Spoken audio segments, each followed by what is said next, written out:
Halo, selamat datang di channel Teman Tidur. Sebelum saya melanjutkan cerita ini, alangkah baiknya jika kalian bantu subscribe dulu channel ini. Yuk kita masuk ke dalam ceritanya. Di sudut sebuah desa kecil yang damai, di mana suara jangkrik dan gemerisik dedaunan menjadi musik malam, hiduplah seorang kakek tua bernama Mbah Karso. Tubuhnya yang kurus keriput tak mampu menyembunyikan usia yang hampir seabad. Namun, di balik tubuh yang tampak lemah itu, Mbah Karso memiliki semangat yang kuat, jauh lebih besar daripada usia yang ia pikul. Setiap pagi, sebelum matahari sepenuhnya terbit, Mbah Karso memulai rutinitasnya. Dengan tongkat kayu yang sudah usang, ia melangkah ke arah hutan sunyi di pinggir desa. Hutan itu lebat dan penuh misteri, tetapi bagi Mbah Karso, tempat itu adalah sumber kehidupannya. Ia mencari kayu bakar untuk dijual di pasar kecil desa, sekadar untuk bertahan hidup. Namun pagi itu berbeda. Langkah-langkahnya terasa lebih berat dari biasanya. Rasa dingin yang merayap dari tanah hutan seperti menusuk tulang-tulangnya yang renta. Kakinya gemetar, dan setiap langkah terasa seperti menantang tubuhnya sendiri. Napasnya tersengal, dan peluh bercucuran meski angin hutan terasa dingin. Mbah Karso berhenti sejenak di bawah pohon beringin besar. Tangannya yang gemetar meraih botol air dari tas anyaman yang ia bawa. Ia meneguk air itu perlahan, berharap tenaga kecil itu cukup untuk melanjutkan perjalanan. Matanya menatap ke arah hutan yang semakin gelap, seperti ada sesuatu yang berbeda hari ini. Tetapi ia tidak peduli. Baginya, menyerah bukan pilihan. Saat ia berusaha melangkah lagi, tiba-tiba suara langkah berat terdengar dari dalam hutan. Mbah Karso menghentikan gerakannya.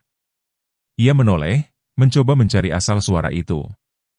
Suara itu seperti datang dari sesuatu yang besar, bergerak perlahan di antara pepohonan. Hutan yang biasanya sunyi kini terasa lebih mencekam. Mungkin hanya babi hutan, gumamnya, mencoba meyakinkan diri. Namun, hatinya berkata lain. Ada sesuatu yang membuat bulu kuduknya meremang. Ia memutuskan untuk mempercepat langkah, meskipun tubuhnya terasa kian lemah. Semangat hidup yang selalu menjadi kekuatannya kembali membara. Mbah Karso percaya, selama ia bisa melangkah, ia akan bertahan. Tetapi, apakah hutan sunyi itu masih bersahabat dengannya? Ataukah ada sesuatu yang menanti di dalam kegelapan? Hanya waktu yang bisa menjawabnya.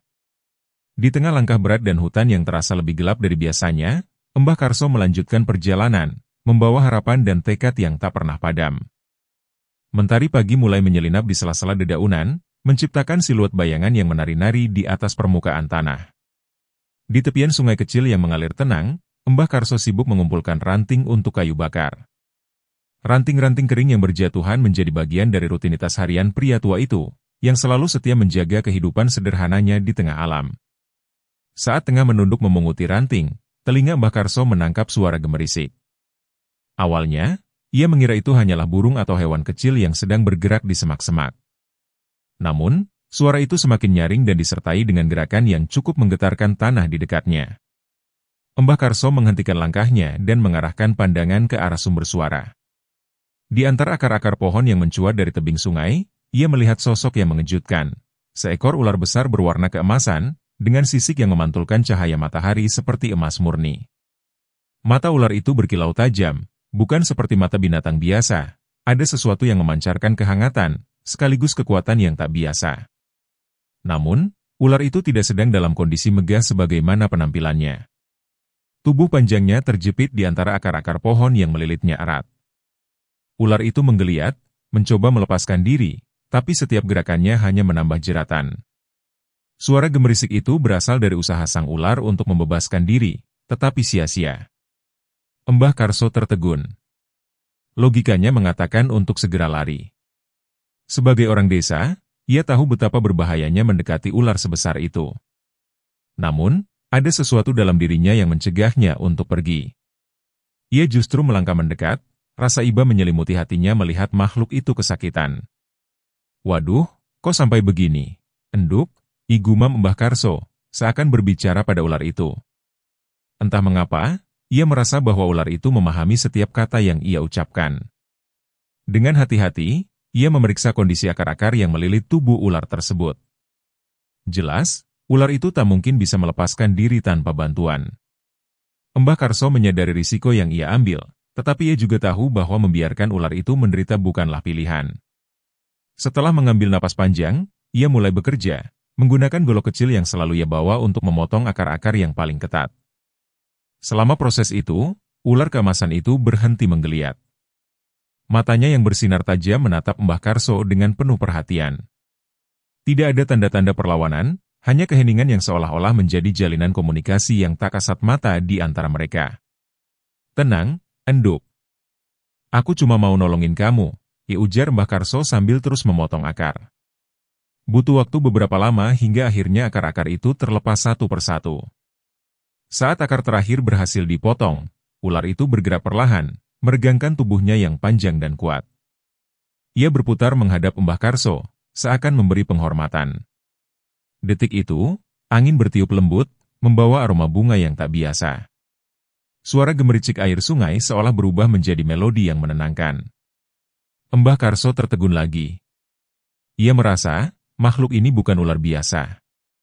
Ada sesuatu yang mistis, sebuah aura yang tidak bisa dijelaskan oleh kata-kata. Ular itu mengangkat kepalanya, menatap Mbah Karso untuk terakhir kali sebelum perlahan-lahan meluncur ke arah sungai. Sesaat sebelum menghilang di dalam air, mata ular itu berkilauan, seperti memberi pesan yang tak terucap. Mbah Karso berdiri mematung, merasakan sesuatu yang dalam di hatinya. Sebuah pertemuan yang tak biasa, yang entah mengapa membuatnya yakin bahwa ini adalah awal dari sesuatu yang besar. Hari itu, Mbah Karso pulang membawa bukan hanya ranting, tetapi juga pertanyaan yang membekas di pikirannya. Apa arti dari pertemuan ini? Ia tidak tahu, tetapi yang pasti, hidupnya tidak akan pernah sama lagi. Dengan napas terengah, Mbah Karso berhenti sejenak, menyeka peluh di dahinya yang bercucuran. Akar-akar tua yang menjalar dari pohon beringin raksasa itu seakan memiliki nyawa, mencengkeram tubuh ular besar dengan erat. Namun, Mbah Karso tak gentar. Ia tahu, meskipun ular itu terlihat menyeramkan dengan sisik hitam mengilapnya, hewan itu adalah bagian dari keseimbangan alam yang ia hormati. "Tenang, Nak. Aku di sini untuk membantu," bisiknya lembut, suara yang biasa ia gunakan saat menenangkan ternaknya. Tongkat kayu tua di tangannya digerakkan dengan hati-hati. Mbah Karso mulai mengangkat dan mematahkan akar-akar yang mengurung ular itu. Perjuangannya tidak mudah. Akar-akar itu tebal dan keras, penuh dengan duri-duri kecil yang melukai tangannya. Darah mengalir dari beberapa goresan, tetapi ia tidak memedulikannya. Fokusnya hanya satu, menyelamatkan ular yang malang. Ular itu hanya mengerang pelan. Matanya yang kuning menyala tidak menunjukkan kemarahan, melainkan rasa sakit bercampur ketenangan, seolah ia mengerti bahwa kakek tua itu bukanlah ancaman. Mbah Karso semakin termotivasi. "Ayo, sebentar lagi. Kau harus bebas," katanya, sembari mengayunkan tongkatnya dengan lebih kuat. Setelah beberapa waktu yang terasa seperti selamanya, cengkeraman akar-akar itu akhirnya melemah. Satu persatu, jerat yang menahan tubuh ular itu terlepas. Ular besar itu menggerakkan tubuhnya perlahan, mencoba bangkit dari tempatnya terjebak. Ketika akhirnya terbebas sepenuhnya, ia tidak melarikan diri. Sebaliknya, ia melingkarkan tubuhnya di tanah, memandangi Mbah Karso dengan mata yang penuh arti. "Pergilah, Nak. Kau aman sekarang," kata Mbah Karso sambil duduk kelelahan di atas akar pohon. Namun, ular itu tidak bergerak. Sebaliknya, ia mendekat, mengangkat kepalanya seolah memberikan penghormatan. Mata ular itu menyiratkan rasa terima kasih yang tak terucapkan. Lalu, dengan gerakan lambat namun penuh wibawa, ia melata pergi ke arah hutan yang lebat, menghilang di balik semak-semak. Mbah Karso menghela napas lega. Ia merasakan ada sesuatu yang lebih besar dari sekadar menyelamatkan seekor hewan liar. Seolah-olah alam itu sendiri telah berterima kasih atas tindakannya. Namun, tanpa disadarinya, di balik dedaunan, sepasang mata memperhatikan. Sosok itu tersenyum kecil, kagum pada keberanian dan kebaikan hati sang kakek. Dunia Mbah Karso, yang sederhana namun penuh kebijaksanaan, baru saja bersinggungan dengan sesuatu yang lebih besar, sesuatu yang akan mengubah hidupnya selamanya. Keesokan paginya, udara di sekitar pondok Mbah Karso terasa segar setelah hujan deras semalam. Embun masih melekat di dedaunan ketika ia membuka pintu pondoknya yang berderit. Namun, Pandangannya segera tertuju pada sesuatu yang tidak biasa di depan pondok. Seikat kayu bakar, terikat rapi dengan tali rotan, tergeletak di sana. Mbah Karso mengernyitkan dahi, bingung. Siapa yang meninggalkan ini? Igumamnya sembari melangkah mendekat. Tangannya yang keriput meraih kayu bakar itu, memeriksa tali rotan yang mengikatnya dengan cermat. Ikatan itu terlihat sangat rapi, lebih rapi daripada hasil kerjanya sendiri. Rasa heran membanjiri pikirannya. Tidak mungkin ini hasil kerja tangan manusia lain, pikirnya. Hutan tempatnya tinggal jarang sekali didatangi orang, apalagi untuk meninggalkan sesuatu seperti ini. Namun, siapapun yang meninggalkannya, jelas telah membantunya. Mbah Karso mengangkat kayu itu dan membawanya ke belakang pondok. "Terima kasih, siapapun kau," ya ujarnya pelan dengan perasaan bersyukur, meskipun tak ada siapapun di sana untuk mendengarnya. Dari kejauhan, di balik pepohonan yang lebat, sepasang mata mengawasinya. Mata itu milik ular besar, yang diam-diam menyaksikan Mbah Karso dengan penuh perhatian. Ular itu melingkarkan tubuhnya di dahan pohon besar, nyaris tak terlihat karena sisiknya yang berwarna seperti kulit pohon. Meski wujudnya mengintimidasi, ada aura kedamaian yang memancar darinya. Selama beberapa hari berikutnya, keanehan ini terus berulang. Setiap pagi, Mbah Karso menemukan berbagai hal di depan pondoknya. Buah-buahan segar, dedaunan obat, bahkan tali rotan yang sudah dipotong-potong. Semua tampak seperti hadiah dari hutan. Rasa penasaran Mbah Karso semakin besar. Suatu malam, ia memutuskan untuk berjaga dan mengintai siapa yang meninggalkan hadiah-hadiah itu. Dengan lilin kecil yang nyala apinya berkedip-kedip diterpa angin, ia duduk di dalam pondoknya, mengintip melalui celah kecil di dinding kayu. Saat malam semakin larut, ia mendengar suara gemerisik di luar pondok. Hatinya berdebar kencang. Perlahan, ia melongo keluar. Namun yang ia lihat hanya bayangan besar yang bergerak dengan lembut. Ketika bayangan itu mendekati pintu pondoknya, Mbah Karso akhirnya melihatnya, ular besar dengan sisik yang berkilauan di bawah cahaya bulan. Ular itu menjatuhkan seikat kayu bakar di depan pintu sebelum melingkar kembali ke dalam gelapnya hutan. Mbah Karso tertegun. Tak ada rasa takut dalam hatinya, hanya kekaguman dan rasa syukur yang mendalam. Ia sadar, ular itu bukanlah makhluk biasa.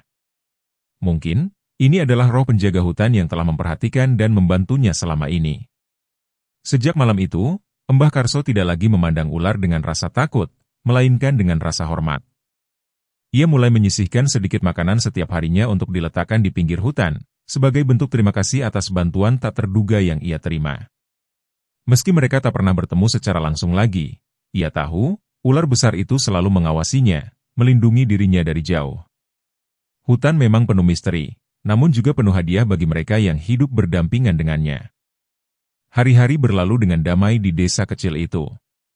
Setiap pagi, Mbah Karso membawa keranjang tua miliknya menuju hutan, seperti yang telah ia lakukan selama bertahun-tahun. Namun, sesuatu yang tak biasa mulai terjadi. Setiap kali ia kembali dari hutan, ada tumpukan kayu bakar yang sudah rapi tertata di depan gubuknya. Awalnya, Mbah Karso mengira itu ulah salah satu tetangga yang ingin membantu. Namun, saat ia bertanya, tak seorang pun mengaku. Justru sebaliknya, tetangga-tetangganya mulai bercerita tentang desas-desus yang berkembang di desa. Mbah Karso dibantu penunggu hutan, begitu kabar yang beredar. Desa kecil itu memang penuh cerita mistis. Banyak yang percaya bahwa hutan di dekat desa dihuni makhluk gaib yang tak kasat mata. Tapi Mbah Karso hanya tersenyum menanggapi semua itu. Baginya, siapapun yang membantu, entah manusia atau makhluk gaib, itu adalah berkah yang patut ia syukuri. Namun, suatu malam, rasa penasarannya memuncak. Setelah memastikan seluruh desa sudah terlelap, Mbah Karso memutuskan untuk berjaga. Ia duduk di sudut gelap gubuknya, mengintip ke arah halaman depan dengan penerangan bulan yang temaram. Tengah malam, angin lembut berdesir membawa suara langkah pelan dari arah hutan. Bayangan samar mulai terlihat di bawah sinar rembulan. Sosok itu bergerak cepat, nyaris tanpa suara, menaruh tumpukan kayu bakar di depan gubuknya sebelum menghilang ke dalam kegelapan. Keesokan harinya, Mbah Karso kembali ke hutan. Kali ini, ia membawa sekeranjang kecil nasi dan sayur. Di sebuah pohon tua yang ia yakini sebagai tempat asal, penolongnya, Mbah Karso meletakkan makanan itu dengan doa kecil. Siapapun yang telah membantuku, terimalah ini sebagai rasa terima kasihku, ucapnya pelan.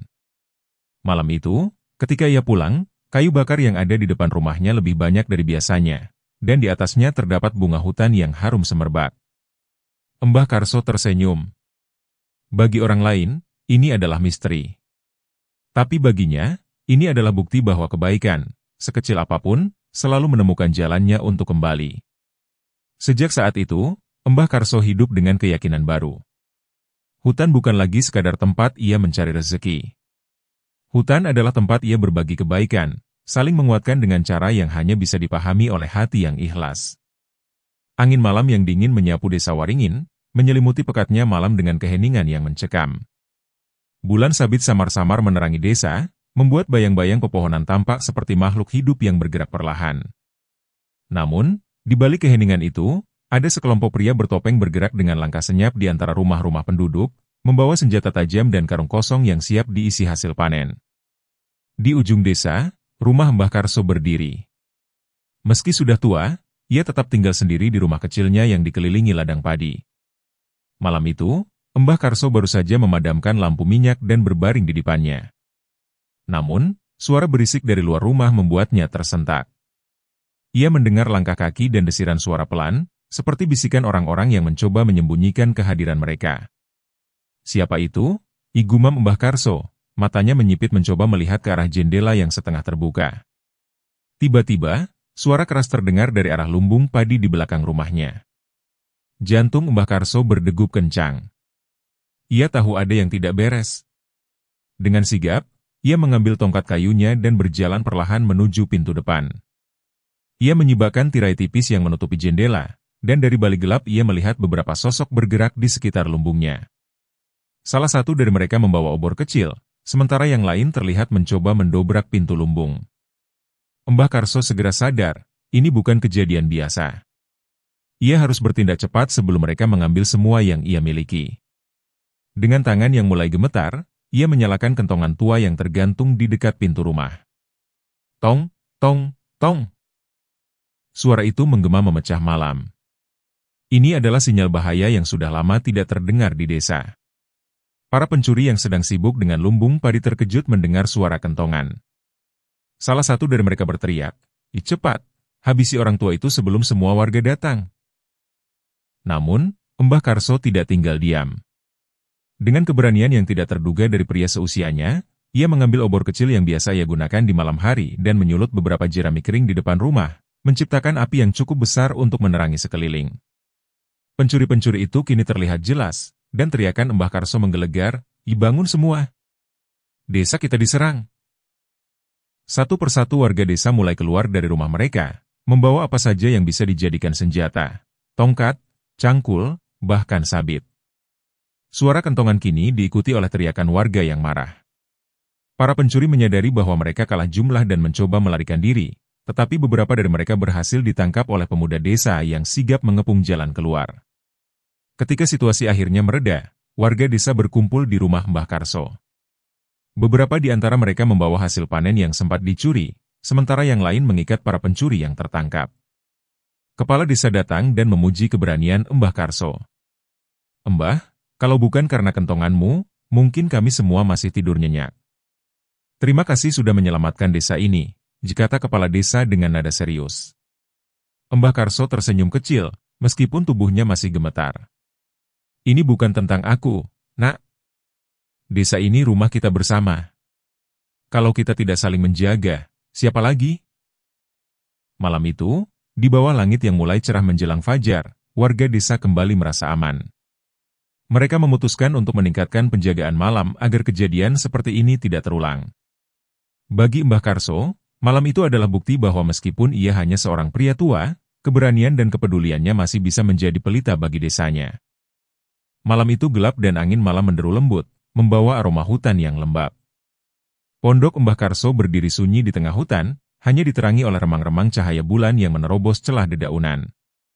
Namun, keheningan itu segera terusik oleh bayangan-bayangan gelap yang mendekati pondok dengan langkah-langkah mengendap. 3 pencuri, masing-masing membawa peralatan untuk membuka paksa pintu, bergerak dengan penuh kehati-hatian. Bisikan-bisikan mereka terdengar samar di antara desir angin. Pastikan tak ada yang melihat kita, bisik salah satu pencuri, lelaki bertubuh kurus dengan tatapan tajam. Kau pikir siapa yang akan melihat kita di tengah hutan seperti ini? Balas rekannya, seorang pria bertubuh kekar, sambil memegang linggis. Ayo cepat, kita ambil apa yang bisa kita dapatkan. Ketika mereka mendekati pintu pondok, tiba-tiba terdengar suara gemerisik dari dalam semak-semak. Para pencuri tertegun sejenak, menoleh ke arah suara itu, tetapi hanya melihat kegelapan. Salah satu dari mereka mengangkat bahu, menganggap itu hanya hembusan angin. Namun, saat mereka mulai mengutak-atik pintu pondok, sebuah bayangan besar muncul dari kegelapan. Ular besar itu meluncur keluar dari bayang-bayang, sisik-sisiknya berkilauan di bawah sinar bulan. Tubuhnya yang kokoh melatap perlahan, mengeluarkan suara gemuruh lembut saat menyentuh tanah. Para pencuri tersentak. Mata ular itu bersinar tajam, seperti dua bara api kecil yang mengintimidasi. Ia mengangkat sebagian tubuhnya, menunjukkan ancaman yang tak terbantahkan. Ular, teriak si kurus, suaranya penuh ketakutan. Ular itu mendesis pelan, namun cukup untuk membuat ketiga pencuri kehilangan keberanian. Mereka mundur perlahan, mencoba menghindari pandangan langsung dengan makhluk itu. Namun, ketika ular besar itu mulai melingkar dan menunjukkan taringnya, keberanian mereka lenyap sepenuhnya. Salah satu dari mereka menjatuhkan linggisnya, bunyinya menggema di tengah malam. Pergi! Cepat! Teriak si kekar sambil berlari tunggang langgang, diikuti dua rekannya. Dalam waktu singkat, mereka lenyap ke dalam kegelapan hutan, meninggalkan pondok Mbah Karso dalam keheningan. Ular besar itu tetap melingkar di depan pintu, seolah-olah menjadi penjaga setia. Matanya yang berkilauan terus mengawasi sekeliling, memastikan tidak ada lagi ancaman yang mendekat. Dari balik jendela pondok, Mbah Karso mengintip dengan senyuman kecil di wajahnya. Ia tahu bahwa penjaga hutan ini bukan sekadar kebetulan.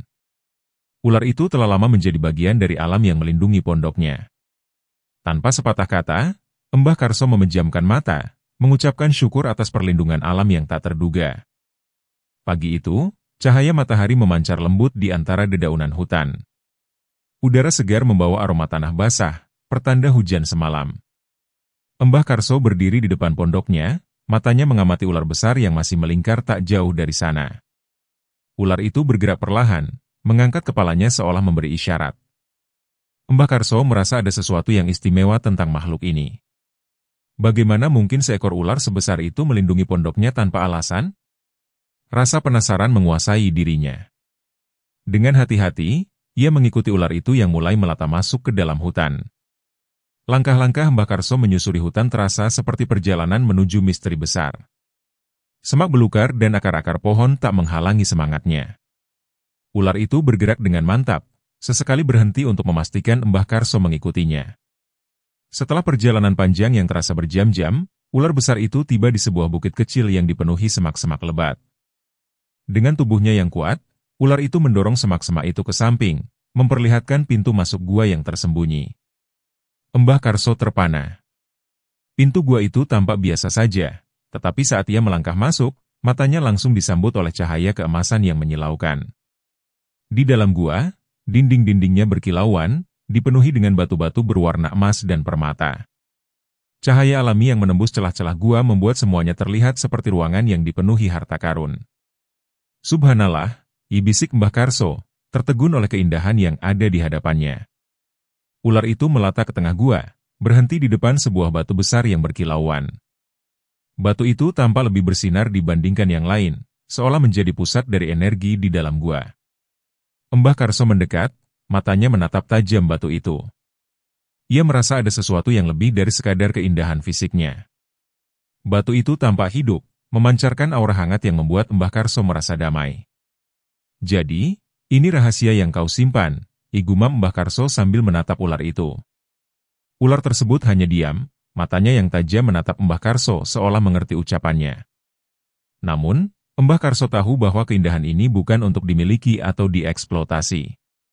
Alam telah mempercayakan rahasia ini kepada ular besar itu, dan ia merasa tidak berhak mengambil apapun dari tempat ini.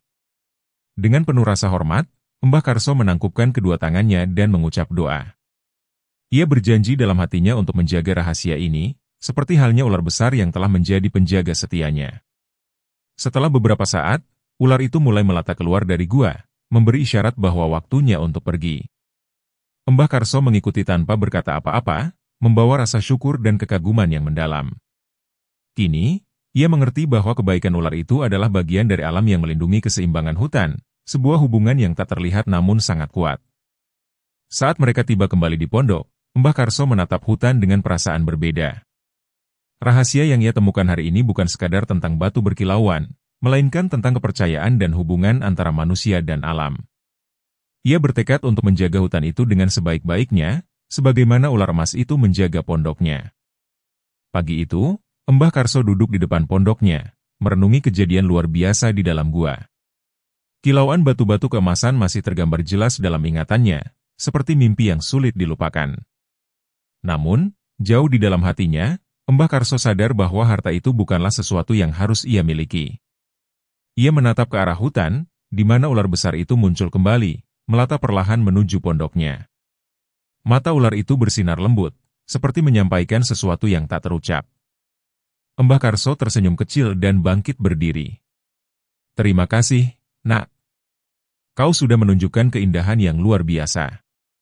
Tapi, aku tahu itu bukan milikku," kata Mbah Karso pelan, seolah berbicara langsung dengan ular itu.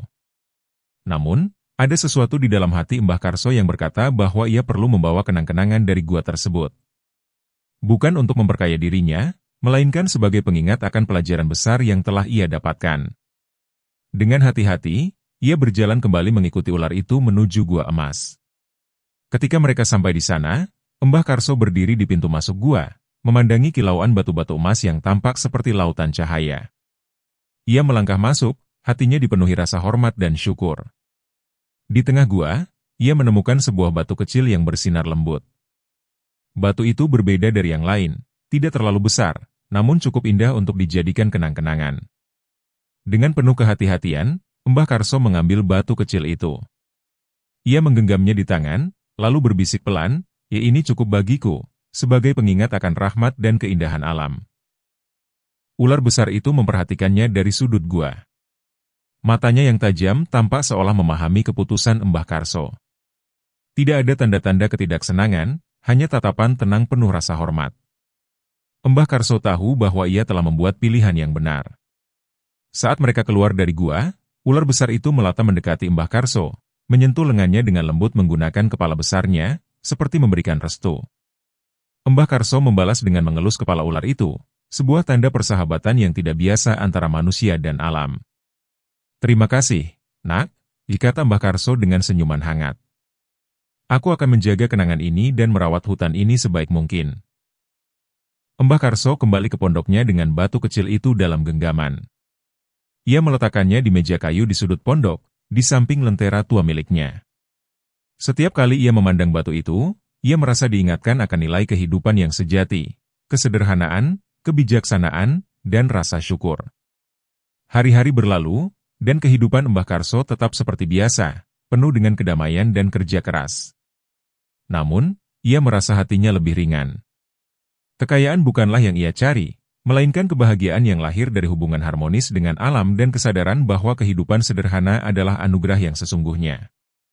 Hari-hari setelah petualangan Mbah Karso di Gua Emas membawa perubahan besar, tidak hanya pada dirinya tetapi juga pada pandangan orang-orang di desa. Semakin banyak warga yang datang ke pondoknya, bukan untuk meminta harta atau bantuan, tetapi untuk mendengar cerita tentang persahabatannya dengan ular besar yang dianggap sebagai penjaga hutan. Mbah Karso, dengan bijak, tidak pernah menyombongkan apa yang telah ia alami. Ia hanya bercerita jika ditanya, dan ia selalu menekankan pelajaran moral dari peristiwa itu. Ular itu bukan hanya penjaga hutan, tetapi juga pengingat bahwa kita, manusia, hanyalah bagian kecil dari alam yang luas, kata Mbah Karso suatu hari kepada seorang pemuda desa yang berkunjung. Harmoni dengan alam lebih berharga daripada semua harta dunia. Kisah Mbah Karso menyebar cepat, dari desa ke desa. Orang-orang mulai mengenalnya sebagai sosok yang tidak hanya bijaksana, tetapi juga memiliki hubungan istimewa dengan alam. Banyak yang menganggapnya sebagai penjaga hutan, sama seperti ular besar itu. Setiap kali ada ancaman terhadap hutan, seperti rencana pembalakan liar atau perburuan hewan, warga desa akan datang ke Mbah Karso untuk meminta nasihat. Dengan tenang, ia akan mengingatkan mereka tentang pentingnya menjaga keseimbangan alam.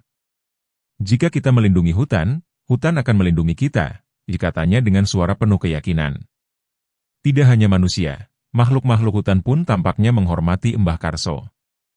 Burung-burung sering berkicau riang di sekitar pondoknya, rusa-rusa liar sesekali terlihat bermain di halaman, dan ular besar itu tetap muncul di malam-malam tertentu, melingkar dengan damai di depan pondok seperti seorang sahabat setia. Legenda tentang Mbah Karso terus berkembang. Anak-anak desa mendengar cerita tentang kakek tua yang ditolong ular besar dan menemukan gua emas. Orang tua mereka menceritakan kisah ini dengan nada penuh kekaguman, menambahkan pelajaran moral tentang keberanian, kejujuran, dan kebaikan. Dia bisa saja mengambil semua harta itu, kata seorang ibu kepada anak-anaknya di suatu malam, di depan perapian. Tapi dia tahu bahwa kekayaan bukanlah yang terpenting. Dia memilih untuk hidup sederhana dan menjaga alam, dan karena itu dia dihormati oleh manusia dan makhluk hutan. Generasi demi generasi, kisah Mbah Karso dan ular besar itu menjadi legenda yang hidup. Nama Mbah Karso tidak hanya dikenal sebagai seorang kakek tua yang bijak, tetapi juga sebagai simbol harmoni antara manusia dan alam. Pondok kecilnya di hutan menjadi semacam tempat suci, di mana orang-orang datang untuk mencari inspirasi atau sekadar merasakan ketenangan. Hingga akhir hayatnya, Mbah Karso hidup dengan damai di pondok itu, dikelilingi oleh alam yang ia cintai. Ketika ia akhirnya berpulang, warga desa mengadakan upacara besar untuk mengenangnya. Ular besar itu, untuk terakhir kalinya, muncul di depan pondok, melingkar dengan tenang sebelum kembali ke dalam hutan, seolah-olah ikut memberikan penghormatan terakhir kepada sahabat manusianya. Legenda Mbah Karso tidak pernah pudar. Setiap kali ada angin lembut yang berhembus dari hutan, atau kilauan sinar matahari yang menembus dedaunan, orang-orang desa sering berkata, itu adalah salam dari Mbah Karso dan penjaga hutan. Kisahnya terus hidup, menginspirasi siapapun yang mendengarnya untuk menjaga alam dan menemukan kebahagiaan dalam kehidupan sederhana.